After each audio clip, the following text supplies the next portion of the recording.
ପିଲା ତମେ ବୋଉ କାନ୍ଦୁଛି କଣ ଏସବୁ ଜିନିଷ ମାନେ ଯେ ମାନେ ଟିକେ ଭଗବାନ ଯାହାକୁ ଯେତିକି ଦିନ ଆୟୁଷ ଦେଇକି ପଠେଇଛି ତ ମଣିଷ ଗୋଟେ ପାଦ ପକେଇ ଆଉ ଗୋଟେ ପାଦ ପକେଇଲେ ବି ମଣିଷର କଣ ହବ କିଛି କହିହବ।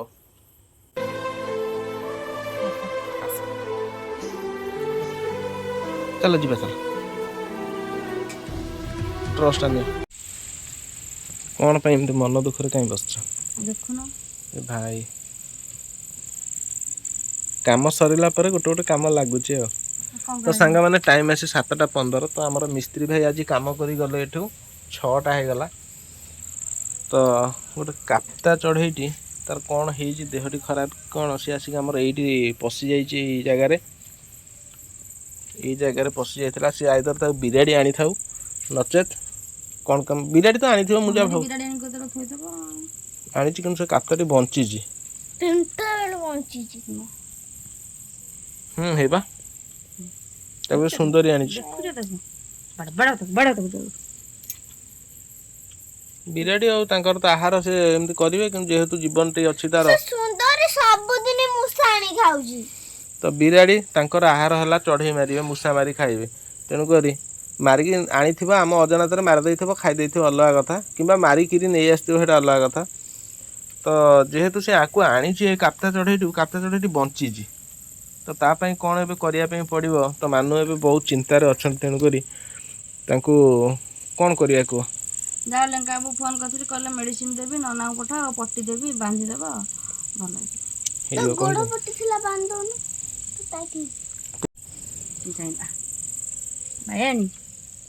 ଏ ଭାଇ ଚାହିଁଛି ନା ବୋଉ ଦେଖିଲ ନା କଣ ହେଇଛି? ତୁମ ବିରାଡ଼ି କେମିତି କେସ୍ କରୁଛି ଦେଖିଲ? ଏଡ଼େ ବଡ଼ ଜନ୍ତୁ ମାନେ କଣ ପର୍ବତ ଭଳିଆ ଦେଖିଲା ବେଳକୁ ଏଟା ଚଢ଼େଇଟା ଦେଖିଲା ବେଳକୁ ଦୁଃଖ ଲାଗୁଛି। ଜୀବନଟା ଅଛି ନା ଶୋଇଛି ହାତରେ ଉଠିଗଲା ଦେଖିବ। ହଉ ତୁମେ ଲେଙ୍କାଙ୍କ ସାଙ୍ଗେ କଥା ହେଇଥିଲ ସେ କଣ କହିଲା? କହିଲେ ନନାଙ୍କୁ ପଠାଅ ମେଡ଼ିସିନ ଦେବି ଆଉ ପଟି ଦେବି। ଠିକ୍ ଅଛି ସାଙ୍ଗମାନେ ତ ବର୍ତ୍ତମାନ ଆଉ ସମୟ ଡେରି ନ କରି ତ ମୋତେ ଏବେ ଆମ୍ବୁଲାନ୍ସ ହେଇକି ଯିବା ପାଇଁ ପଡ଼ିବ 108 ସ୍ପିଡ୍ ଯିବ ସାଙ୍ଗେ ସାଙ୍ଗେ ଧରିବ ଆସିବ। ଆଚ୍ଛା ହଉ ଠିକ୍ ଅଛି ଲେଟ୍ କରିବନି ତ ବନ୍ଦାବନ୍ଦି କରାହବ। ତାପରେ ଯାହା ହବ ଦେଖାଯିବ ତା ଭାଗ୍ୟରେ ଯଦି ତାର ଆୟୁଷ ଥିବ ବଞ୍ଚିବ ନହେଲେ ନାହିଁ ଆଉ କଣ କରିବୁ ଆମେ ବିରାଡ଼ି ଆଉ ତାଙ୍କର ହଉଛି ସେ ଆହାର ଆମେ ଆଉ କଣ ଜାଣିଛୁ ନା କିଛି କରିଛୁ କହୁନ। ଆଣିଲ ମେଡ଼ିସିନ ଆଣିଲ? ମେଡ଼ିସିନ ଆସିଲା ତାର ତୁଳା ଆସିଗଲା ମେଡ଼ିସିନ ଆସିଲା। ଏଇଟା ଆସିଲା ଗୋଟେ ପାଉଡ଼ରଟେ ଏଇଟା ଗୋଟେ ଡ୍ରପଟେ ଖାଇବ 3 ବୁନ୍ଦା। ଏଇଟା ଗୋଟେ ଅଠାଟେ ତାର ଯେହେତୁ ନଥିଲା କମ୍ ଥିଲା ଲେଖାକୁ ଦେଇଛନ୍ତି। ତ ଗୋଟେ କାମ କର ତାକୁ ଧର ତାକୁ ଗୁଡ଼େଇ ଦବ ତାର ଆଗେ ମେଡ଼ିସିନଟା ଦେଇଦିଅ। ପାରାସିଟାମଲଟା ନା ପାରାସିଟାମଲ ଯାହା ବି ହଉ ଆମେ ତ ପାଠ କମ ଆମର ସେଇଟା ଦର୍ଜ ଖାଇବ। ଆଚ୍ଛା ହଉ ବୋଉ ଧଇଲ ଧର ଶୋଇ ପଡ଼ିଛି ଶୋଇଛି ଚାହିଁକି ମୁଣ୍ଡ ବାଧା ହେଇଯାଇଛି ପ୍ରବଳ। ବିରାଡ଼ି ଝାଡ଼ି ତାକୁ ଆଣିଥିବ ଆଉ ବିରାଡ଼ି କଣ ସହଜ ବିରାଡ଼ି ଆଉ ବାଘ ଜୀବନଟା ଅଛି ମଣିଷର ମାନେ ଲୋଭ ସମ୍ଭାଳି ହଉନି। ଗୋଟେ ଜୀବଟା ସିଏ ମରି ଯାଇଥିବ ଅଲଗା କଥା ବିରାଡ଼ି ମାରି ଦେଇଥିବ ଅଲଗା କଥା କିନ୍ତୁ ଯେହେତୁ ଦରମଲା କରିଦେଇଛନ୍ତି ତାକୁ ତା ପାଇଁ ବି କିଛି ଏତେ ଟାଣ ଏଇଟା 3 ବୁନ୍ଦା ସେ ଖାଇବ ହେଲା। ତାକୁ ଖାଇବା ପାଇଁ ମୁଣା ଯଦି ଫୁଟି ଯାଇଥିବ ବାହାରିଯିବ। ନାଇଁ ମୁଣା ଫୁଟିନି କିନ୍ତୁ ଦେଖିବା ଯାହା ହବ। ଗୋଡ଼େଇ ତାକୁ ଟିପି ଦେଇକି ଆଗ ହଲେଇ ଦିଅ ଭଲ ଘାଣ୍ଟି ଦିଅ ତାକୁ ନହେଲେ ହବନି। ଆମେ ତ ଆମ କର୍ତ୍ତବ୍ୟ କରୁ ତା ଆୟୁଷ ଆଉ ଭଗବାନଙ୍କ ଦୟା ତାର ଯାହା ଥିବ ବଞ୍ଚି ଯେହେତୁ ଗୋଟେ ଲୋଭ ନା ନାଇଁ ବୋଉ ତାର ଯଦି ଆୟୁଷ ଥିବ ତ ବଞ୍ଚିବ ନହେଲେ ତ ନାହିଁ।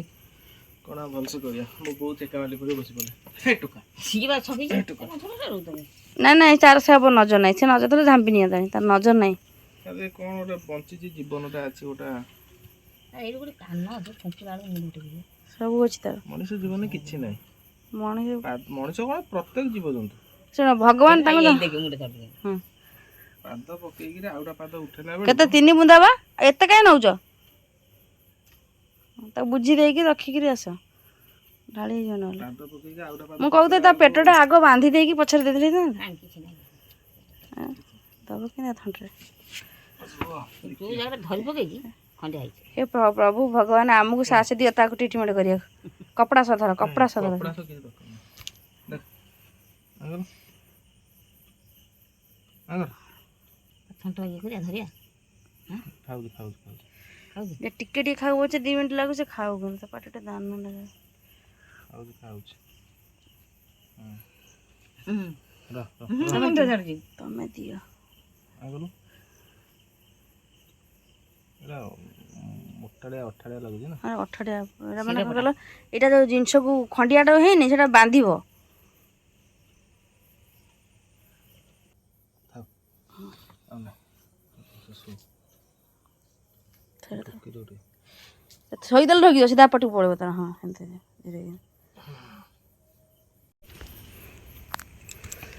ମରିଗଲା ନା। ପାଣି କ'ଣ କରିବା ଆମେ ତ ଔଷଧ ନେଇକି ଆଇଲୁ ତାକୁ ମେଡ଼ିସିନ ଦେଇକି ବାନ୍ଧିଲା ଭିତରେ ନାହିଁ ଏଇ ଜାଗାଟା ତାର ବହୁତ ବଡ଼ ଘାଇଲା ହେଇଯାଇଛି। ଆଉ ତ ପୁରା ଫୁଟେଇ ଦେଇଛି କିଛି ନାହିଁ। ଯଦି ବଞ୍ଚିଥାନ୍ତା ତ ତାର ଟ୍ରିଟମେଣ୍ଟ ହେଇଥାନ୍ତା। କ'ଣ କରାଯିବ ଛାଡ଼ ତାର ଯେତିକି ଆୟୁଷ ଥିଲା ସେ ତାର ଚାଲିଗଲା ମୁକ୍ତି ପାଇଗଲା। ତ ଆମର ମଣିଷ ହିସାବରେ କର୍ତ୍ତବ୍ୟ ଯେହେତୁ ମାନେ ପକ୍ଷୀଟା ବଞ୍ଚିଛି ଯନ୍ତ୍ରଣା ପାଉଛି ତ ମୁଁ ଦୌଡ଼ିକି ଯାଇ ସାଲେପୁରରୁ ତା ପାଇଁ ସବୁ ନେଇକି ଆସିଥିଲି ମେଡ଼ିସିନ ତାର ତୁଳା ତା ପାଇଁ ଏଥିରେ ବି ଆଣିଥିଲି ଗୋଟେ ପାଉଡ଼ରଟେ ଆଣିଥିଲି ସେଇ ଘାରେ ପକାଇବା ପାଇଁ ଯେଉଁ ଖଣ୍ଡିଆ ହେଇଛି ଖୋଲିଲୁ ଗୋଟେ ତାର ପାଉଡ଼ର ବି ନେଇକି ଆସିଥିଲି ସେ ଖଣ୍ଡିଆରେ ପକାଇବା ପାଇଁ। ଆଉ ଏଇଟା ଆଣିଥିଲି ଗୋଟେ ଅଠାଟା ମାରିବା ପାଇଁ। ଆଉ ମରିଗଲା ଆଉ କ'ଣ କରିବା। କାହିଁ ପାଣି ପକାଉଛ ସେ ତ ତାର ଜୀବନ ନାହିଁ। ଛାଡ଼ ଯା ମୁକ୍ତି ପାଇଗଲୁ ଯା। କିନ୍ତୁ ଦେଇଛୁ ତାକୁ ଔଷଧ ଖାଇଲା ସିଏ ନା ପାଣି ବି ପିଇଛି। ଯାଅ ମାନୁ। ତ ଆପଣମାନେ ଦେଖୁଥିବେ ତ ଗୋଟେ କାପ୍ତାଟି ହଠାତ୍ ଗୋଟେ ଏଞ୍ଜୋର୍ଡ଼ ହେଇକି ଆସିକି ଆମ ଘରେ ଥିଲା ଯେଉଁଟାକି ମୁଁ ଭାବୁଛି ଆମ ବିରାଡ଼ି ଯେହେତୁ ଆମେ ଦେଖିନୁ ଆମର ତ ସେପଟେ କାମ ଚାଲିଥିଲା ସମସ୍ତେ ସେଇ ଗୋଟେ କାମରେ ଆମେ ଲାଗିଥିଲୁ। ତ ଆପଣମାନେ ବି ଦେଖୁଥିବେ ମୋର ଅବସ୍ଥା ମୁଁ ସକାଳୁ ଗାଧେଇନି କି ଖାଇନି ଏପର୍ଯ୍ୟନ୍ତ। ମାନେ କେଉଁ ପ୍ରକାର ଅବସ୍ଥା ନା ଟିକେ ସେଲୁନ୍ ଯାଇପାରୁଛି ନା ଟିକେ ଦାଢ଼ି ଚୁଟି କାଟି ପାରୁଛି ନା ଟିକେ ସଫାସୁତୁରା ରହିପାରୁଛି। ତ ଏଇ ଯେଉଁ ଘର କାମ ଚାଲିଛି ତ ଏତେ କଷ୍ଟ ହେଉଛି ଯେଉଁଟାକି କହିବି ହେବନି। ତ ତା ଭିତରେ ହଠାତ୍ ଏ ଜିନିଷଟି ଆମ ନଜରକୁ ଆସିଲା ସେ ଆସି ପଡ଼ିଯାଇଥିଲା ଆମର ସେଇଠି। ଆମେ ଦେଖିନୁ କ'ଣ ହେଇଛି କିନ୍ତୁ ଆମେ ଭାବୁଛୁ ଯେ ତାକୁ ବିରାଡ଼ି ଆଣିଛି। ଯଦି ବି ଆଉ ଗୋଟେ ଜିନିଷ ଯଦି ବିରାଡ଼ି ତାକୁ ଆଣିଥାନ୍ତା ତାହେଲେ ବିରାଡ଼ି ତ ତାକୁ କେବେ ଖାଇ ଦେଇଥାନ୍ତା। ବିରାଡ଼ି ଯଦି ଆଣିଥାନ୍ତା ବିରାଡ଼ି ତାକୁ ଖାଇ ଦେଇଥାନ୍ତା ନା। ଗୋଟେ ଯେହେତୁ ଚଢ଼େଇ ବିରାଡ଼ି ଶିକାର କରିବ ତ ସେ ଚଢ଼େଇଟିକୁ ବିରାଡ଼ି ଖାଇବ। ମୂଷାଟିକୁ ଶିକାର କରିବ ସେ ମୂଷାଟିକୁ ବି ମଧ୍ୟ ବିରାଡ଼ି ଖାଇଦେବ।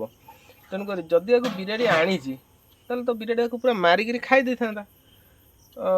ସେ ବଞ୍ଚିଥିଲା ଆଉ ସେଇ ଜାଗାରେ ହିଁ ଥିଲା ସେଇ ଆମର ସେ ଯେଉଁ ପ୍ଲାଷ୍ଟିକ ଡବା ଅଛି। ଧାନ ଦେଖାଉଛି ହଁ ବା କ'ଣ ହେଇଛି ମୁଁ ଭାବୁଛି କ'ଣ କହିଲ ଯଦି ବଡ଼ ଚଢ଼େଇ ଯେଉଁ ଚିଲ ଫିଲ ଯଦି କିଏ ତାକୁ ଆଟାକ୍ କରିଥିବେ ସେମିତି ଯଦି ହେଇଥିବ ସେ ଜୀବନ ନେଇ ପଳେଇ ଆସିଛି ଏଠି ରହିଯାଇଛି। ବଡ଼ ମାନେ ହିଂସ୍ର ଚଢ଼େଇ ଯେଉଁ ଚିଲ ହୁଅନ୍ତୁ କିମ୍ବା ବଡ଼ କୁଆ ହୁଅନ୍ତୁ ହାଣି ହୁଣି ପକେଇଥିବେ ହଁ ନା ନାଇଁ। ଯାହା ବି ହେଉନା କାହିଁ ଆମେ ତ ଦେଖିନୁ ଯେହେତୁ ସେ ବଞ୍ଚିଥିଲା ଆମର କର୍ତ୍ତବ୍ୟ ବଞ୍ଚିଛି ଆଉ ତାକୁ ନେଇ ଫୋପାଡ଼ି ଦେବା କି। ତାକୁ ଆଣିକିରି ଏଠି ରଖିଲୁ ପ୍ରାୟ ଅଧଘଣ୍ଟା ପରେ ମୁଁ ଅଧଘଣ୍ଟା ଟାଇମ୍ ଲାଗିବ ତାକୁ ଧରିବାର ଅଧଘଣ୍ଟା ପରେ ମୁଁ ଯାଇକି ସାଙ୍ଗେ ସାଙ୍ଗେ ଆମ ସାଲେପୁର କହିକିରି ଲେଙ୍କାକୁ ଫୋନ୍ କରିଥିଲି। ଲେଙ୍କାକୁ କହିଲେ ଏଇ ମେଡ଼ିସିନଟା ନେଇଯିବା ପାଇଁ ଯେହେତୁ ଲେଙ୍କାକୁ ନଥିଲେ ଘରେ ତ ଏଇ ମେଡ଼ିସିନଟି ଯାଇକି ନେଇକି ଆସିଲି। ତାର ତୁଳା ଆଉ ଗୋଟେ ଗୁଣ୍ଡଟେ ଦେଇଥିଲେ ଗୋଟେ ପାଉଡ଼ରଟି ଖଣ୍ଡିଆରେ ପକାଇବା ପାଇଁ ଆଉ ଏଇଟା ଦେଇଥିଲେ କହିଲେ ଏଇଟା ଗୁଡ଼େଇ ଦେବ। ତ ଆଜିକି 4-5 ବର୍ଷ ତଳେ ତ ଆମେ ବି ଏମିତି ଗୋଟେ ପାରାର ଟ୍ରିଟମେଣ୍ଟ କରିଥିଲୁ। ସେ ପାରାଟି ଭଲ ହେଇଯାଇନଥିଲା ଟିକେ ଟାଇମ୍ ଲାଗିଥିଲା ମାନେ ଉଡ଼ିକି ଯିବା ପାଇଁ ଧାନ ଦେଖାଯାଉଛି ଆଉ ଉଡ଼ିକି ଯିବା ପାଇଁ ତାକୁ 7ରୁ 8 ଦିନ ଟାଇମ୍ ଲାଗିଥିଲା। ସେଇଟା ଆମ ବିରାଡ଼ି ନେଇ ଆସିଥିଲା। ତାକୁ ବିରାଡ଼ି ଯେତେବେଳେ ନେଇ ଆସିଥିଲା ଆମେ ତାକୁ ଧରି ନେଇଥିଲୁ ବିରାଡ଼ିଟାକୁ ସାଙ୍ଗେ ସାଙ୍ଗେ ଛାଡ଼ି ଦେଇଥିଲା। ହେଲେ ବି ତାକୁ 7-8 ଦିନ ଲାଗିଥିଲା ତାର ଯେତିକି ଆଘାତ ହେଇଥିଲା ତାକୁ କମିବା ପାଇଁ 7-8 ଦିନ ଟାଇମ୍ ଲାଗିଥିଲା। ତ ଏଇଟା ଆମର ସେକେଣ୍ଡ ପ୍ଲାନିଂ ଥିଲା ଯେ ଏ ଚଢ଼େଇଟି କେମିତି ଭଲ ହେବ ବୋଲି କିନ୍ତୁ ତାର ଆୟୁଷ ନାହିଁ। ତାକୁ ଭଗବାନ ସେତିକି ଦିନ ଲେଖିକିରି ତାକୁ ଛାଡ଼ିଥିଲା ସେ ଚାଲିଗଲା। ତ ଆଉ ମନ ଦୁଃଖ କରି କିଛି ଲାଭ ନାହିଁ କିନ୍ତୁ ମାନଙ୍କର ଟିକେ ମନ ଦୁଃଖ।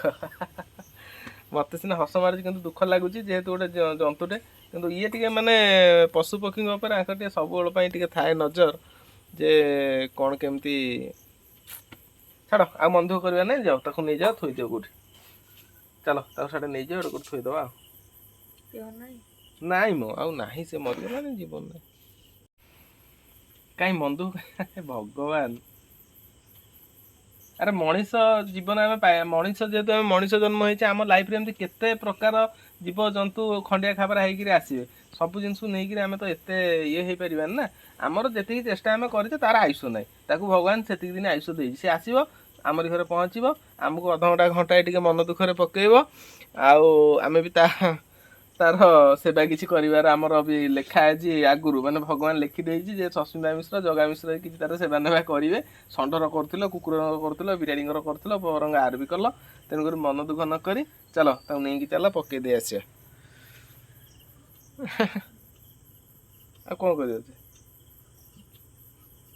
କି ପିଲା ତମେ ବୋଉ। ଏ କାନ୍ଦୁଛି କ'ଣ ଏସବୁ ଜିନିଷ ମାନେ ଟିକେ ଭଗବାନ ଆସ, ମାନେ ଇଏ ଟିକେ କାହା ଦୁଃଖ ଟିକେ ସହିପାରେନି, ମାନେ ତାର ହୃଦୟଟା ଏତେ କ'ଣ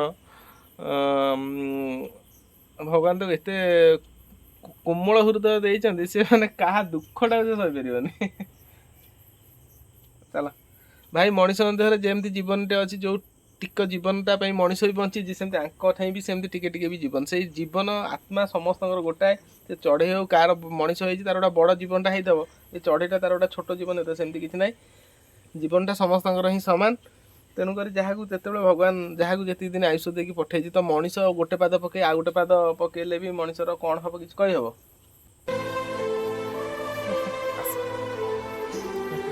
ଜାଣିଛ ମାନେ ତମେ ସେ ତାକୁ ମାରିଛ ତମେ ସୁନ୍ଦରୀ? ନାଇଁ ସେ ଆମ ସୁନ୍ଦରୀ ସୁନା ପିଲାଟା। ସୁନ୍ଦରୀ ତୋର କାହା ଉପରେ ଡାଉଟ୍ ହଉଛି କହିଲୁ? ଏଇ ବା ବଦମାସି 2-4 ଦିନ ହେଲା ମୂଷା ଏଣ୍ଡୁଅ ସବୁ ଆଣି ମାରି ଘର ଭିତରେ ରଖୁଛି, ଖାଉନି କିଛି। ଆଣୁଛି ଧରି ଆଣୁଛି, କଣା କରିଦେଉଛି ତା ପେଟ ସେ ଘର ଭିତରେ ଫୋପାଡ଼ି ଦଉଛି, ଯାଉଛି ମରିଯାଉଛନ୍ତି ଛୋଟ ଛୋଟ। ତାହେଲେ ତୁମେ ପୁରା ସିଓର ଯେ କେସ୍ଟି ଏଇ କରିଛି? କିଏ କରିଛି ମା? ତମେ କରିଛ? ହଁ ସେ କହିଦବ। କେବଳ ମଣିଷ ଜନ୍ମ ଶ୍ରେଷ୍ଠ, ସେ କୌଣସି ଜୀବଜନ୍ତୁକୁ ମାରିବ ମାନେ ଦୋଷ ଲାଗିବ। ବିରାଡ଼ି ସେ ଏକ ପ୍ରକାର ମାଂସାଶୀ ପ୍ରାଣୀ, ସେ ତାଙ୍କର ଭଗବାନ ତାଙ୍କୁ କହିଛନ୍ତି। ଭଗବାନ ମାନେ ଭଗବାନଙ୍କର ସୃଷ୍ଟି ସିଏ, ସେମାନେ ତାଙ୍କୁ ସିଏ କୋଉଠି ମୂଷା ମାରୁଛନ୍ତି କ'ଣ ଖୁସିରେ? ସେ ଜାଣିଛନ୍ତି ସେ ତାଙ୍କ ଆହାର। ମାନେ ତମେ ବିରାଡ଼ିକୁ ଖାଇବାକୁ ଦିଅ ନ ଦିଅ, ସେ ଆହାର। ଯେଉଁମାନେ ବାହାରେ ବୁଲୁଛନ୍ତି, ବଣରେ ବୁଲୁଛନ୍ତି, କ'ଣ ଖାଇ ବଞ୍ଚୁଛନ୍ତି? ସେଇ ଆହାର ମାନେ ଏଇ ଶିକାର କରି ବଞ୍ଚୁଛନ୍ତି। ବାଘ ଜଙ୍ଗଲରେ ସେ ହରିଣ ଖାଉଛି ବା ଠେକୁଆ ଖାଉଛି, ଯାହା ପଶୁ ତା ଆଖିରେ ପଇଲା ଖାଇଯାଉଛି। ଦରକାର ପଡ଼ିଲେ ଗୋଟେ ଗୋଟେ ଆକୁ ଖାଇଯାଉଛନ୍ତି, ଜେବ୍ରା ଛୁଆ ଖାଇଯାଉନାହାନ୍ତି। କିନ୍ତୁ ଆମେ ଯେହେତୁ ମଣିଷ, ଆମକୁ ଦୁଃଖ ଲାଗିବ ନା ନାଇଁ? ମାନେ ତମେ ମାରିଦବ ଖାଇଦବ ସେ ଅଲଗା କଥା, ଯଦି ଆମେ ମାନେ ଦରମଲା କରିବ, ଆମେ ଘରେ ଆଣି ଫୋପାଡ଼ିବ ନା, ତମକୁ ଆମେ କିଛି କହିପାରୁଥିବୁ? ତମକୁ ପାଳିଛୁ, କ'ଣ ସେ କହୁଛି ତା କଥା ଶୁଣ। ମୋ କହିବା ନା, ତମକୁ ପାଳିଛୁ ଆମେ କିଛି କହିପାରିବୁ ନା?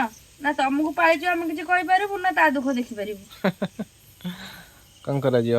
ଚାଲ ତାହେଲେ କେସ୍ଟି ଏଇ କରିଛି, ପୁପି ମାରିଛି ତାକୁ। ମାରିବି। ଚାଲ ସୁନ୍ଦରୀ, ତୁ ବହୁତ କେସ୍ କଲୁଣି ଏବେ, ବୁଝିଲୁ? ଏମିତି ଚିପି ଦେବି ଏମିତି ତ। ହେଇ ସୁନ୍ଦରୀ,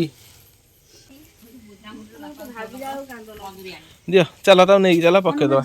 ଆସିଲା ସେ ଧର ତାକୁ ନେଇକି ଚାଲ। ତ ରଖନି ସେ ଝିଅ ବାପାଙ୍କୁ କହ କପଡ଼ା ସବୁ ନେଇଯାଅ। ବୋଦା ମୁଣ୍ଡରେ ଗୋଟେ ଆଣିବ, ଗୋଟେ ପଞ୍ଜୁରୀ, ସେଇଥିରେ ଆମେ ତ ବୋଉ କ'ଣ ରୋଷେଇ ହଉଛି? ପଖାଳ। ଚାଲ ମାନୁ, ଚାଲ ଚାଲ ଚାଲ ଚାଲ ଯିବା, ଚାଲ। ତାକୁ କେଉଁଠି ମରିଗଲା, ଆଉ କ'ଣ କରାଯିବ? ଆମ କର୍ତ୍ତବ୍ୟ ଆମେ କରିଛେ, ତାର ଆୟୁଷ ଯେତିକି ଥିଲା ସେ ସେତିକିରେ ଗଲା। ତାକୁ ଭଗବାନ ଲେଖିକିରି ତା ଜନ୍ମ ହେଲା ଠାରୁ ଲେଖିକି ତାକୁ ଛାଡ଼ି ଦେଇଛି, ତୁ ଏଇ ବିରାଡ଼ି ମୁହଁରେ ଯିବୁ, ଏମିତି ଯନ୍ତ୍ରଣା ପାଇବୁ ଅଧଘଣ୍ଟା ଘଣ୍ଟାଏ। ଚାଲ ଯିବା, ଚାଲ। ଟ୍ରଷ୍ଟଟା ନିଅ। ଆଡ଼େ ବିରାଡ଼ି ରଖିଛ, ବିରାଡ଼ି କେସ୍ କରିବେ ଏମିତି। जोटा नजर को आसूँ दुख लगुच आम जोटा न देखी पारे से पुणी मारिकी खाऊँ ना खाऊनी से पुणी बाहर को जो जाऊँ मारिक मुरी खाऊँ ना खाऊना चल जीवा चल टाइम आसी 9:10 हो गला सांग मैंने तो घंटा 2 घंटा है ये आम लगिचु केमती से भल हम ता देहटा ठीक